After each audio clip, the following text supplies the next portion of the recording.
So very good evening all guys and I welcome you all for day 2 का training.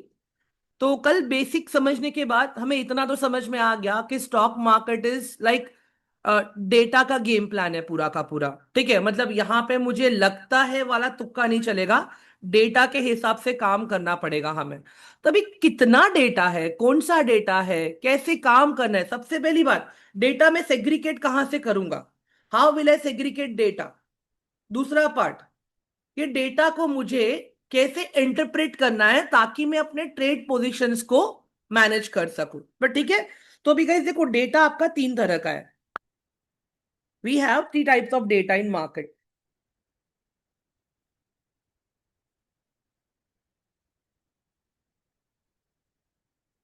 There are three types of data in market.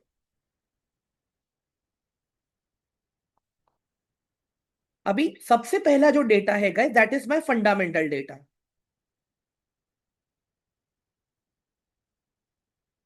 अभी fundamental में क्या होता है पता है गाइस, मुझे ना प्रॉपर कंपनी का फाउंडेशन के बारे में पता चलता है, कंपनी के बिजनेस के बारे में पता चलता है।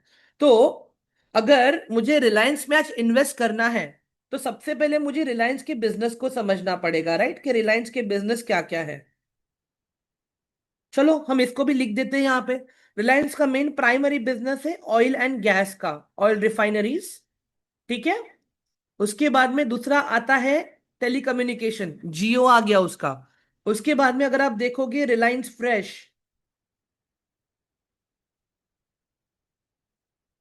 जिस जो आता है रिटेल सेक्टर में। मैं यहां पे ना गाइस उसका सेक्टर भी लिख देता हूं।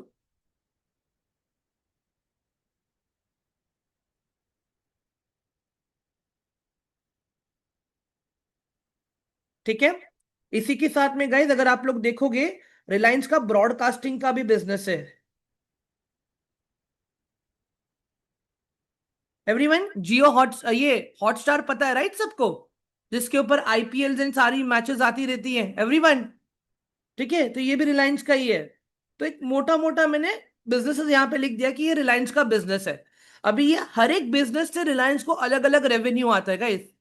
ठीक है, तो इसी के साथ में बिजनेस के बाद में कौन सा पॉइंट आता है, रेवेन्यू, कि कंपनी प्रॉफिट में है, लॉस में है, क्या है सारी चीजें। इसी के बाद में आता है कंपनी का कैश फ्लो,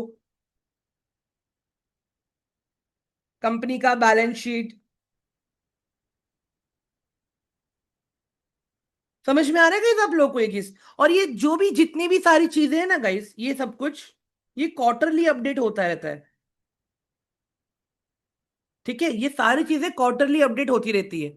अगर आप लोग जो छोटे छोटे ट्रेडिंग पोजीशंस अपने प्लान करते हो, जैसे अगर आपने पोजिशनल ट्रेड प्लान कर लिया, या आपको ऐसा कोई अच्छा स्टॉक दिख गया कि जिसका बिजनेस अच्छा है, जिसका रेवेन्यू अच्छा है, जिसका कैश फ्लो अच्छा है, जिसका बैलेंस शीट एकदम सही है, सारी चीज एकदम परफेक्ट है, एंड आपको पता है कि यार लॉन्ग टर्म में तो अच्छा मिलेगा अगर मैं 3 महीना, 6 महीना, 9 महीना अगर मैं रखता हूं तो वो सब कुछ गाइस मुझे फंडामेंटल से पता चलेगा।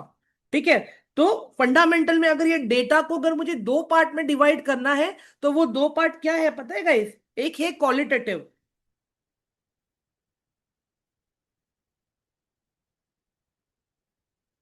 क्वालिटेटिव मतलब क्या, कि कंपनी का मैनेजमेंट कैसा है, कंपनी का स्किल्स कैसा है, कंपनी का बिजनेस करने का तरीका कैसा है, ये सब कुछ। मतलब जो भी स्किल वाला पार्ट आ गया ना गाइस, ठीक है, वो पूरा क्वालिटेटिव है। ठीक है, हम जब हम स्कूल में थे, ठीक है गाइस, तो हमारे बिहेवियर के ऊपर भी हमें मार्क्स मिलते थे। हम अपना शेड्यूल कैसे मैनेज करते हैं, उन सब चीजों को लेकर मार्क्स मिलते थे। तो सिमिलरली क्वालिटेटिव यही है। अब आते हैं quantitative. Quantitative is all about numbers. Quantitative, it's all about numbers. Skills, numbers. मतलब कंपनी ने कितना प्रॉफिट किया है, कंपनी ने कितना लॉस किया है, कंपनी का एसेट कितना है, कंपनी का लायबिलिटी कितना है, ये सब कुछ मुझे कहां पे देखने मिलेगा, क्वांटिटेटिव में देखने मिलेगा। तो बेसिकली मैं किसी भी कंपनी में इन्वेस्ट करने से पहले मैं ये सारी चीजों को देखता हूँ। एंड गाइस देखो, एकदम थॉरोली घुसने की जरूरत नहीं है इन सब चीजों में। ठीक है, ना तो हमें इसका ऑडिट करना है, ठीक है, ना तो हमें मतलब किसी को रिपोर्ट सबमिट करनी है। ठीक है, इट इज जस्ट कि मुझे ट्रेडिंग करने के लिए, इन्वेस्टिंग करने के लिए जो डेटा चाहिए वो डेटा मुझे मिलना चाहिए, सिंपल। और ये डेटा मुझे कहां से मिलेगा guys? There are many websites. एक हो गया आपका स्क्रीनर, स्क्रीनर डॉट इन हो गया। एक आपका मार्केट स्मिथ हो गया। एक हो गया आपका ट्रेंड लाइन हो गया। एक आपका तिजोरी हो गया। एक आपका हो गया ये टिकर टेप। आपके पास जो एंजल वन का एप्लीकेशन है, एंजल वन खुद भी आपको ये फंडामेंटल के लिए हेल्प करता है। इसके अलावा आप ट्रेडिंग व्यू भी यूज कर सकते हो फंडामेंटल के लिए। तो ये सारे टूल्स के नाम है गाइस, जो फ्री ऑफ कॉस्ट अवेलेबल है।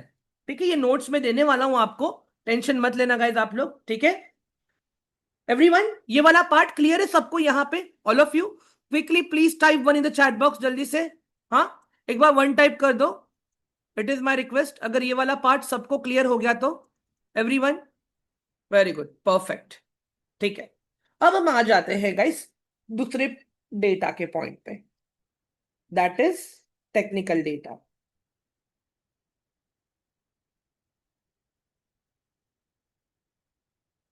ठीक है गाइस, अभी मुझे एक बात बताओ, फंडामेंटल डेटा मेरा कितना भी अच्छा हो, फंडामेंटल डेटा मेरा कितना भी अच्छा रहने दो, but if my technical data is not allowing me to plan my positions, तो हम ट्रेड नहीं लेंगे। मुझे टेक्निकल का और फंडामेंटल का दोनों का तालमेल चाहिए। अगर इन दोनों का तालमेल है ना गाइस, तो आप अच्छे वाले पोजीशंस निकाल पाओगे। ठीक है, अभी टेक्निकल डेटा में हम क्या देखते हैं? टेक्निकल डेटा के अंदर गाइस देखो, मैं अभी अलग अलग टर्म्स लिखूंगा, अभी नोट्स के लिए बनाओ, मैं आपको एक प्रॉपर ये एग्जांपल के साथ में भी दिखाऊंगा। बट अभी क्वेश्चंस मत करना उसके लिए कि सर ये कैसे हो रहा है, क्या हो रहा है, क्योंकि वो चार्ट रिलेटेड चीज है। अभी अब चार्टिंग सीखा नहीं है अभी तक हमने, कल से हम चार्ट के ऊपर जाने वाले हैं। ठीक है, तो for now just try to understand terminology जो मैं समझा रहा हूं एग्जाम्पल के तौर पे आप लोगों को। सबसे पहला गाइस हम यहाँ पे समझते हैं प्राइस के बिहेवियर को। प्राइस के बिहेवियर को समझना मतलब सप्लाई एंड डिमांड को समझना। एवरीवन, कल हमने सप्लाई एंड डिमांड को बहुत अच्छे से डिस्कस किया था with the example of iPhone, याद है कि नहीं है ऑल ऑफ यू? एवरीवन, कल हमने, very good, thank you so much, thank you Harinder. उसके बाद में हम यहाँ पे सपोर्ट एंड रेजिस्टेंस को सीखने वाले हैं।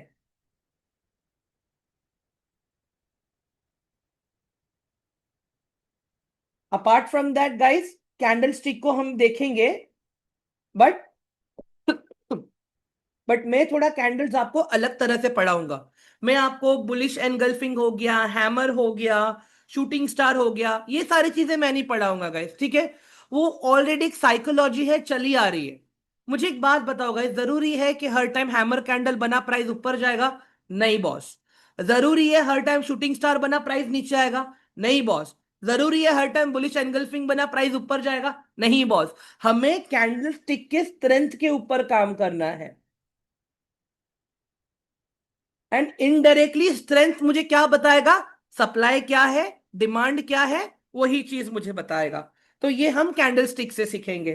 ठीक है, इसी के बाद में गाइस हम लोग प्रॉपर अपना प्लानिंग को भी सीखेंगे, कि जो भी एनालिसिस मैं आप लोगों को करने के लिए हेल्प करूंगा, या आप जो एनालिसिस करोगे खुद से, ठीक है, मैं बताऊंगा कि आपका एनालिसिस सही है कि गलत है, बट उस एनालिसिस को कैसे प्लान करके प्लॉट करना है चार्ट के ऊपर, वो भी चीजें हम सीखने वाले हैं। ठीक है, तो ये हो जाएगा आपका पूरा टेक्निकल के अंदर। ठीक है, अब आता है गाइस बहुत इंपॉर्टेंट पॉइंट, वो थोड़ा सा सबको बोरिंग लग सकता है। ठीक है, अवर इकोनॉमिक डेटा।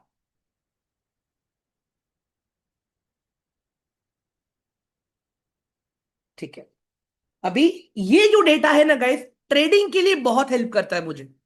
ठीक है, ये जो मेरा डेटा है, ये मुझे ट्रेडिंग के लिए बहुत, इन्वेस्टिंग के लिए तो करता ही है, बट ट्रेडिंग में तो ये डेटा डेली रोल प्ले करता है मेरे लिए। अभी अगर मैं इकोनॉमिक डेटा बोलूं ना गाइस, तो यहां पे मुझे मेरा इंडिया का इकोनॉमी एंड ग्लोबल इकोनॉमी, ये दोनों चाहिए मुझे गाइस। अगर मैं ग्लोबल की बात करूं, मैं यूएस की बात कर रहा हूं यहां पे। एवरीवन, व्हेन आई से ग्लोबल, मैं बात कर रहा हूं यूएस के बारे में। बाकी मार्केट का भी इंपैक्ट आता है गाइस इंडिया मार्केट पे, ऐसा नहीं कि नहीं आता है। बट अनटिल एंड अनलेस कोई मेजर इवेंट, जैसे आप लोगों ने अभी रिसेंटली, मतलब लास्ट ईयर क्या हुआ था, अचानक से जापान में इन्फ्लेशन बढ़ गया था। ऑलमोस्ट 100 ईयर्स बाद जापान में इन्फ्लेशन बढ़ा, और जापान का मार्केट ऑलमोस्ट 2000 प्लस पॉइंट नीचे गिर गया था। उसका इंपैक्ट हमारे इंडियन मार्केट पे आया था, क्योंकि वो बहुत ही बड़ा सीन था एक्चुअली। ठीक है, तो एक मतलब ऐसे कोई बड़े बड़े इवेंट्स होते हैं ना, तो होता है। तो वो सारी चीजें हमें कहां से मिलेगा, क्या मिलेगा, बताऊंगा मैं अभी आपको। बट पहले देख लो, ग्लोबल का भी इंपैक्ट होता है। ठीक है, अभी अगर मैं इंडिया की बात करूं, तो इंडिया के अंदर हमारा जो क्वार्टरली जीडीपी का डेटा आता है, ठीक है, इसके बाद में हमारा जो इन्फ्लेशन डेटा आता है,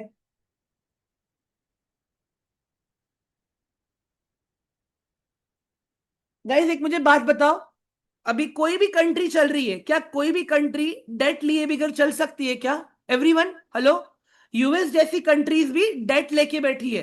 ठीक है, अगर गवर्नमेंट्स को कंट्री चलाना है तो डेट लेते हैं। ठीक है, अभी अगर उधार लिया है तो उधार चुकाना भी तो है। अभी अगर हम उधार चुका पा रहे हैं या नहीं चुका पा रहे, वो मुझे कैसे पता चलेगा? किसी भी कंट्री के क्रेडिट रेटिंग से पता चलता है हमें।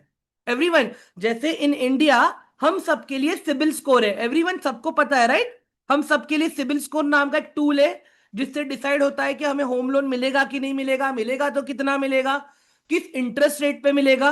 Everything is been decided by CIBIL score. Okay, तो यहां पे क्रेडिट रेटिंग भी बहुत इंपॉर्टेंट है हमारे लिए। इसके अलावा गाइस, आरबीआई की रेपो रेट मीटिंग्स। अभी ये रेपो रेट टर्म क्या है, सबसे पहले मैं आप लोगों को वो समझा देता हूं। ठीक है, एवरीवन ध्यान से सुनना। अभी जैसे हम बैंक से पैसा लोन पे लेते हैं ना, ठीक है, वैसे बैंक भी पैसा लोन से लेता है आरबीआई से। समझो मेरी बात। अभी एग्जाम्पल के समझा रहा हूं मैं आपको। आरबीआई ने एचडीएफसी बैंक को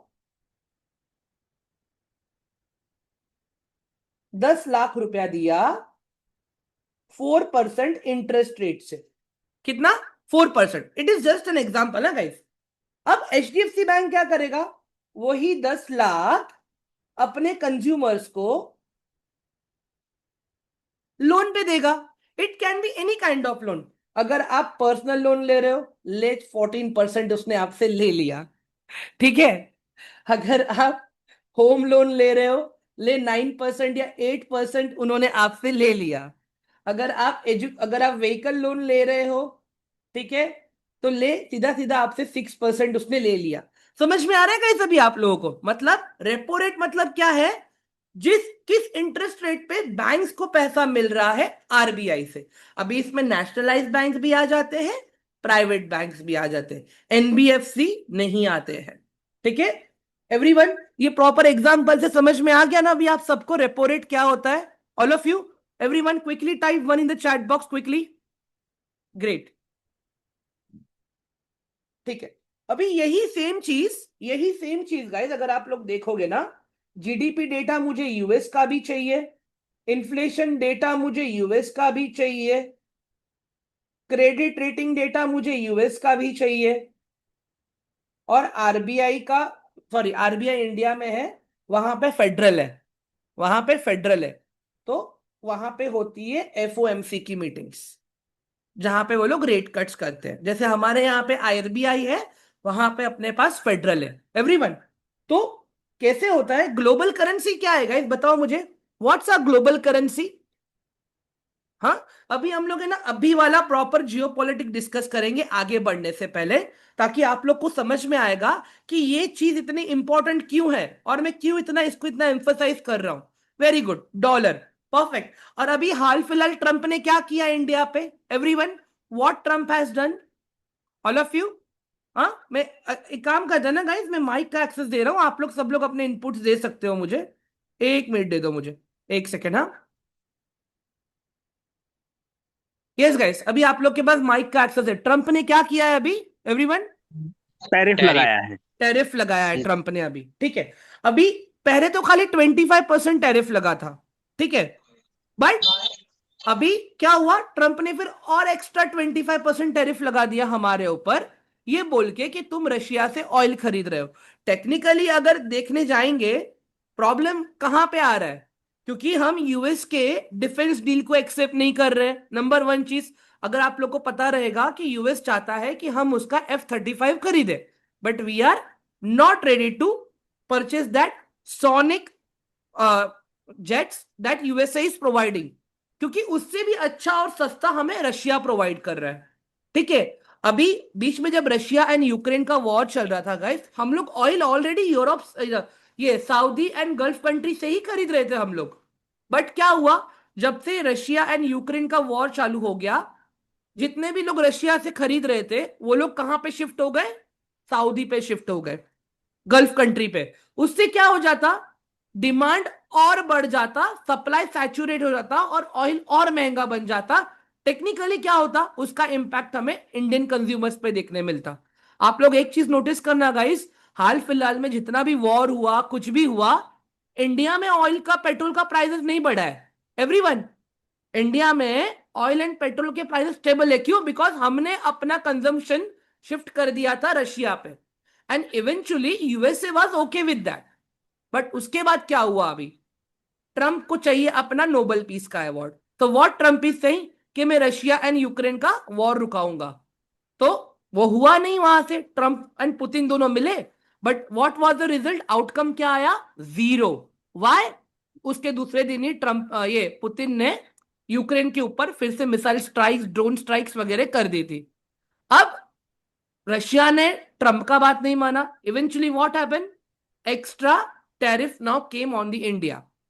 और इंडिया ने भी क्या किया, उस रिटेलिएशन में जीएसटी का नया स्लैब लेके आ गया, क्योंकि अपने जितने भी एक्सपोर्टर्स हैं, ठीक है, यहां से उनको थोड़ा जीएसटी में रिलीफ मिल जाएगा। एवरीवन, समझ में आ रहा है? मतलब वहां पे आप इकोनॉमिक गेम देखो कैसे प्लान हो रहा है। वहां पे अगर इंडिया से कोई चीज यहां 100 रुपीज से यूएस जा रही थी, अब वो यूएस में 150 रुपीज में बिकेगी।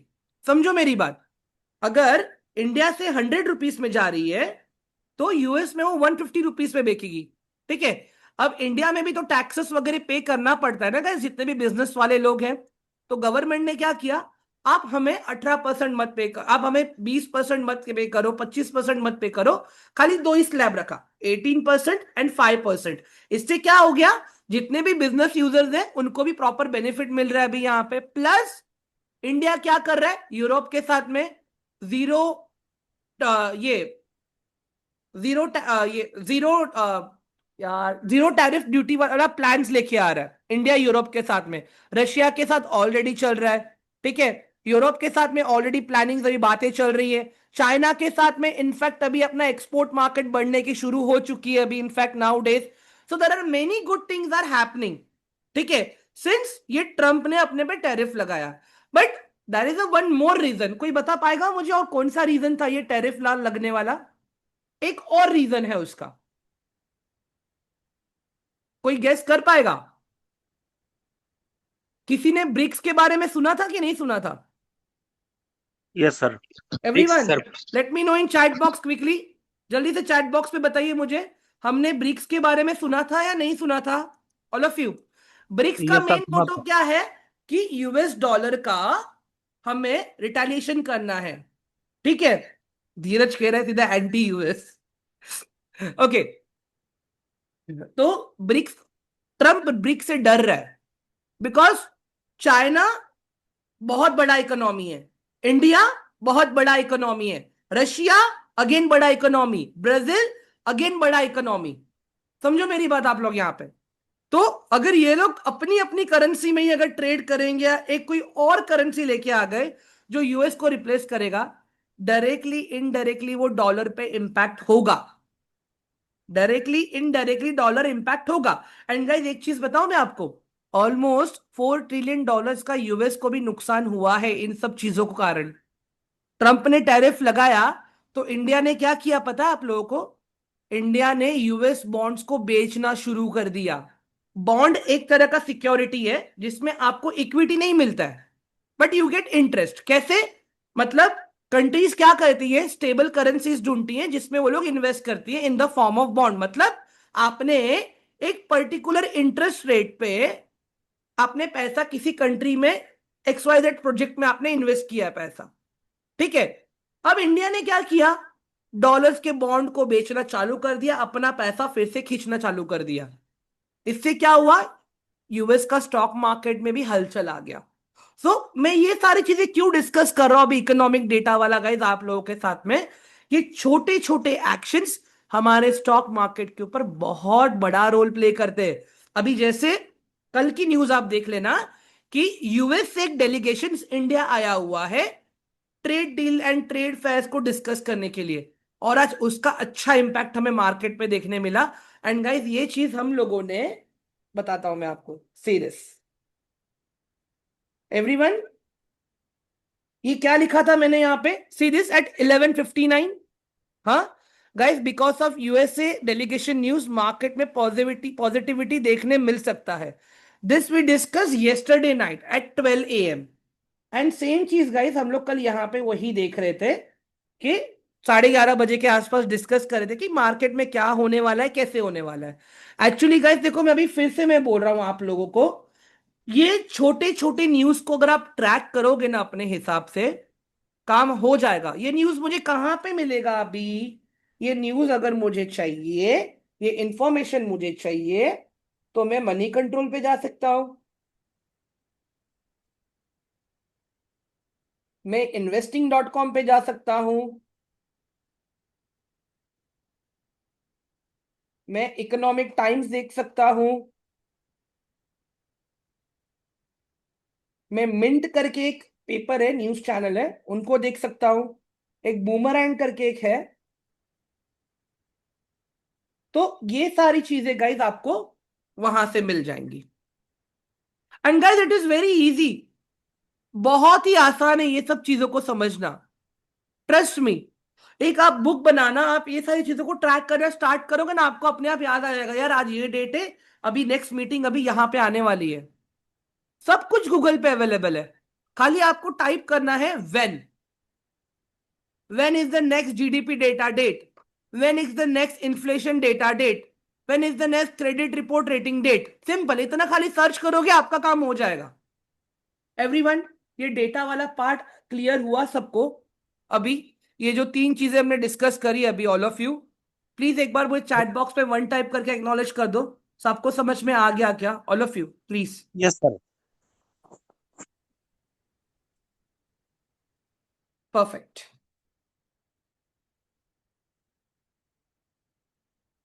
इसके अलावा गाइस मुझे एक और डेटा चाहिए रहता है। ये डेटा होता है वो बड़े बड़े इंस्टीट्यूशंस का जो हमारे मार्केट में इन्वेस्ट करते हैं। एवरीवन, ये डेटा होता है वो बड़े बड़े इंस्टीट्यूशंस का जो हमारे मार्केट में, हाँ, जो हमारे मार्केट में इन्वेस्ट करते हैं। Let's understand them now. Everyone, कल याद है मैंने आप लोग को म्यूचुअल फंड्स के बारे में कुछ तो एक्सप्लेन किया था मैंने। Do you guys remember mutual funds के बारे में कल जो हमने सीखा था? बताओ चलो मुझे अभी आप लोग चैट बॉक्स में टाइप करके, अगर मैं म्यूचुअल फंड इन्वेस्टर हूं, एम आई डायरेक्ट इन्वेस्टर और इनडायरेक्ट इन्वेस्टर? जिनको लगता है डायरेक्ट है डी टाइप करे, जिनको लगता है इनडायरेक्ट है वो आई डी टाइप करे। Everyone, indirect investors, very good, perfect. चलो अभी समझते हैं हम लोग इन लोगों को यहाँ पे। तो गाइज अभी मार्केट में है ना, दो तरह के लोग हैं जो मार्केट को चलाते हैं। वन इज FII एंड आपका जो सेकंड है that is DII। FII stands for foreign institution investor and DII stands for domestic institutions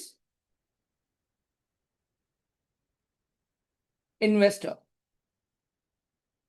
guys investing point of view से अगर देखूं, मुझे एक बात बताओ, अगर किसी भी स्टॉक में बाहर से पैसा ज्यादा आ रहा है, मतलब बाहर के लोग ज्यादा ट्रस्ट दिखा रहे हैं किसी भी स्टॉक के अंदर, तो क्या लगता है गाइस आप लोगों को वो स्टॉक में डिमांड बढ़ेगी कि नहीं बढ़ेगी? प्राइस ऊपर जाएगा कि नहीं जाएगा? Late me know in chat box quickly, जल्दी से एवरीवन।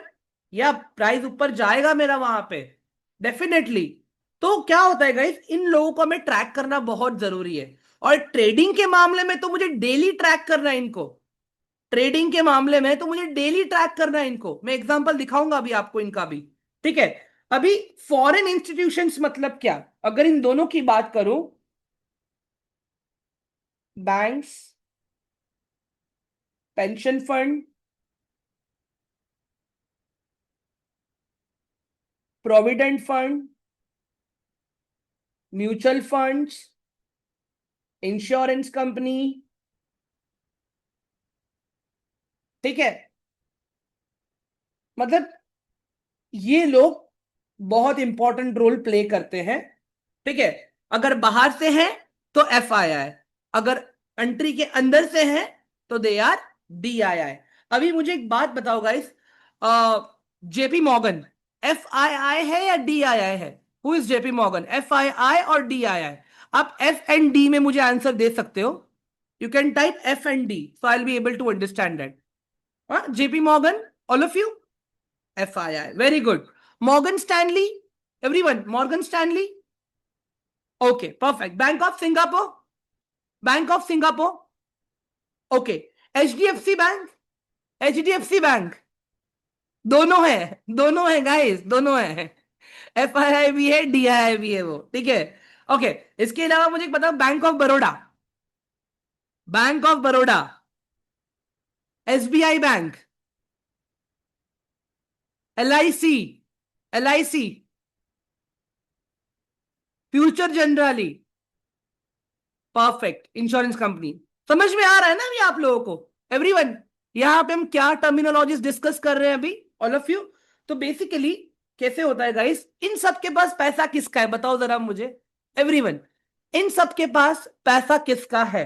मैं माइक का एक्सेस दे रहा हूं, आप लोग मुझे फिर से भी प्रॉपर माइक से आंसर दे सकते हो गाइस, एवरीवन। बताइए मुझे, किसका पैसा है अभी इन सबके पास?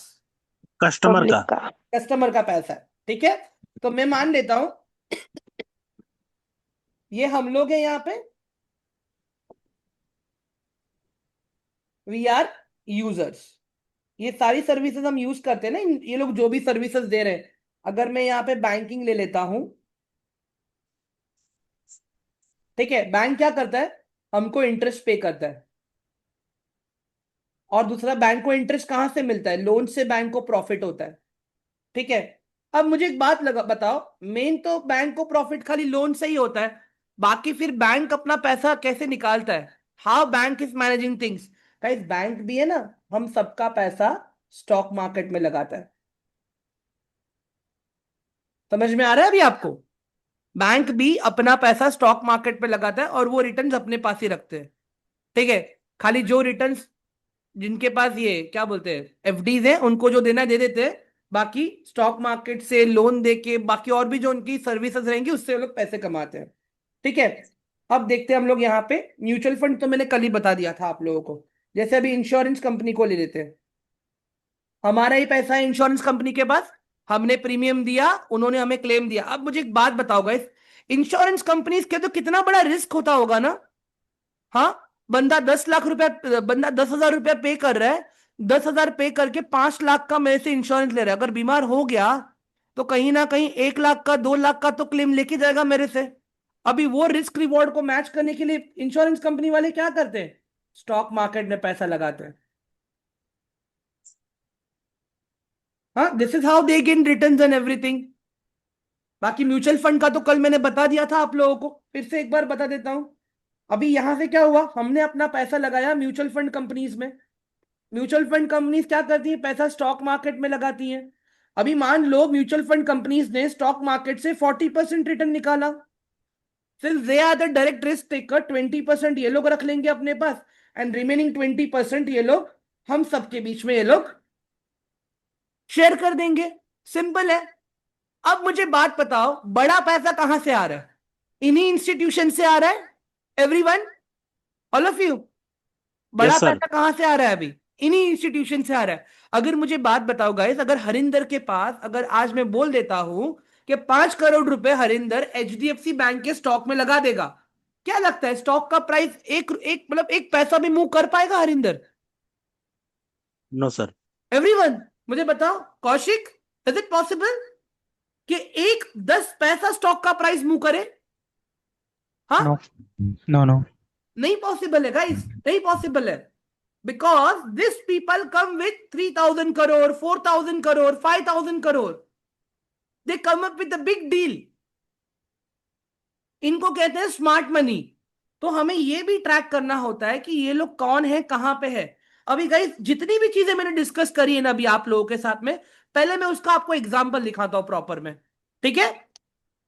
यहां तक कुछ क्वेश्चंस है किसी को? All of you, any questions for me? ठीक है, हम आते हैं यहाँ पे गूगल पे, ठीक है? और मैं सिंपल यहाँ पे टाइप कर रहा हूं FIRDIR डेटा, उतना ही खाली टाइप किया है मैंने, और मैंने कुछ नहीं किया है एवरीवन। अभी यहाँ पे आप कोई भी वेबसाइट पे जा सकते हो, मैं चला जाता हूं यहाँ पे ट्रेंड लाइन पे, ठीक है? अभी एक चीज आप यहाँ पे नोटिस करो गाइस, मैं मंथली पे आ गया, अभी हम पूरा महीने का डेटा देखेंगे, FII का, DII का, ठीक है? अभी मुझे एक बात बताओ गाइस, ये जो रेड वाला दिख रहा है ना आपको, वो सेलिंग है, मतलब प्राइस नीचे आ रहा है, वहां पे लोग बेच रहे हैं, ठीक है? अभी इसका इंपैक्ट हमारे चार्ट पे क्या होता है, हम ये देखते हैं।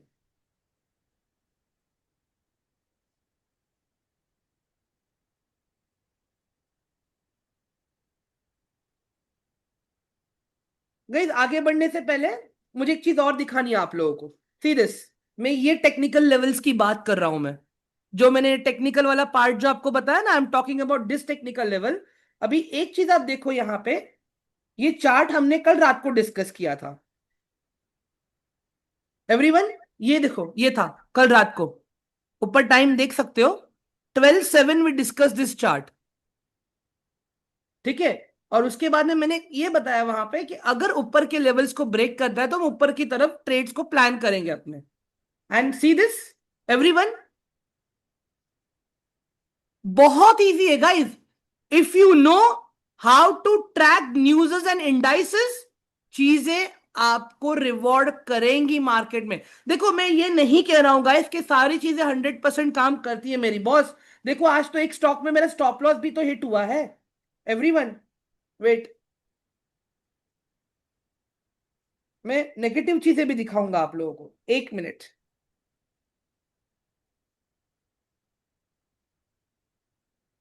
एवरीवन, ये देखो यहाँ पे श्रीराम फाइनेंस, मैंने कहा था अगर इसके नीचे अपना स्टॉप लॉस है, आप लोग पेपर ट्रेड के लिए प्लान करो यहाँ पे, बट इसके नीचे जाएगा तो अपना स्टॉप लॉस है, इट वोंट वर्क, एनालिसिस गलत हो जाएगा मेरा अगर इसके नीचे चला गया तो। एंड व्हाट हैपेंड टुडे, आज क्या हुआ? ये देखो, प्राइस आ गया नीचे यहाँ पे। इन मार्केट नथिंग इज 100% गाइस। अगर आपका एनालिसिस गलत हो गया तो आपके पास पावर है कि आप अपने पोजीशन को तुरंत एग्जिट करो वहां से कम लॉस में। गाइस सुनो मेरी बात, while booking profit be lazy, while booking profit be lazy, but while booking losses be very quick। बहुत बार ऐसा भी हो जाएगा गाइस कि प्राइस नीचे आया, आपने एग्जिट मारा, तुरंत ऊपर चला गया, निकल जाओ मार्केट से, रिग्रेट मत करो, मार्केट आपको नया अपॉर्चुनिटी देगा। अंडरस्टैंड? मैं अभी भी कह रहा हूं गाइस, मार्केट में 100% कुछ भी नहीं है, कुछ भी नहीं है। मैं भी जो एनालिसिस पे काम कर रहा हूं, it is based on my risk management. मैं सॉरी, जब भी मैं एंट्री लेता हूं सबसे पहले मैं ये डिसाइड करता हूं कि अगर मेरा एनालिसिस गलत हुआ तो मैं लॉस कितना ले सकता हूं, सिंपल। अगर वहां पे आ गया, चुपचाप निकल जाओ, अपने रिस्क मैनेजमेंट को आप लोग रिस्पेक्ट करो, ठीक है? अभी जो मेन टॉपिक था अपना, हम उस पर वापस आते हैं, बिकॉज मुझे डिलीट करना है इसके लिए। एक सेकंड ना गाइस,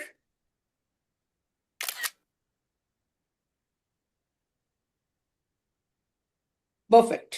गाइस अभी ये मंथली डेटा है, ठीक है? अभी आपको क्या देखना है यहाँ पे गाइस एवरीवन, ये चार्ट के स्ट्रक्चर को देखो खाली आप लोग, जो मैं दिखाने की कोशिश कर रहा हूं आप लोगों को यहाँ पे। हाँ, नीचे आपके पास गाइस देखो मंथ लिखा हुआ है। चार्ट के नीचे आपके पास देखो मंथ। मैं इसको ना प्रॉपर स्क्रीनशॉट लेके आपको दिखाता हूं, तो कैसे आपको प्रॉपर समझ में आएगा ये वाला पार्ट।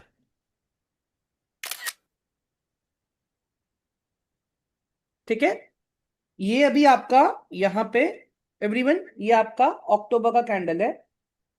अक्टूबर, नवंबर, दिसंबर, जनवरी, फरवरी, मार्च। मार्च से मार्केट में रिकवरी आएगा इस अक्टूबर टू फरवरी। अगर आप देखोगे मार्केट कंटिन्यू नीचे था। ठीक है, मार्केट कंटिन्यू नीचे था। ये डेटा देखो अभी, October to February everyone, October to February आप एरिया देखो, आप कंटिन्यूसली अपना मार्केट नीचे था, बिकॉज वहां पे एकदम हेवी सेलिंग चल रही थी। सी दिस,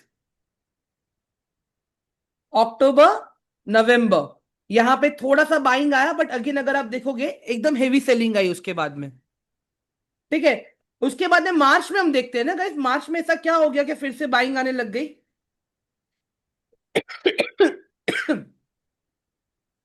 एक सेकेंड। हाँ,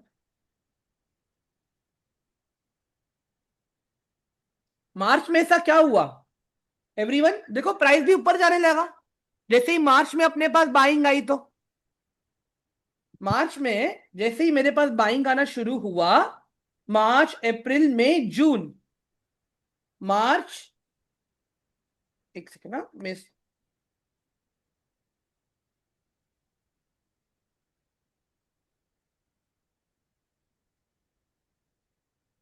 ये आपका मार्च ऊपर, अप्रैल ऊपर, मई ऊपर, जून, जुलाई और अगस्त फिर नीचे था गाइस आपका। जुलाई एंड अगस्त आपका फिर नेगेटिव था। और अभी सितंबर गाइस नेगेटिव है, बट इतना नहीं है। सितंबर अपना नेगेटिव है, बट इतना नहीं है, रिकवर हो रहा है। इनिशियली जब अपना सितंबर स्टार्ट हुआ था, it was very negative because of tariff, because of war, because of GST, मतलब there were many and number of reason. But now थोड़ा बहुत अभी रिकवरी देखने मिला है यहाँ पे अपने को।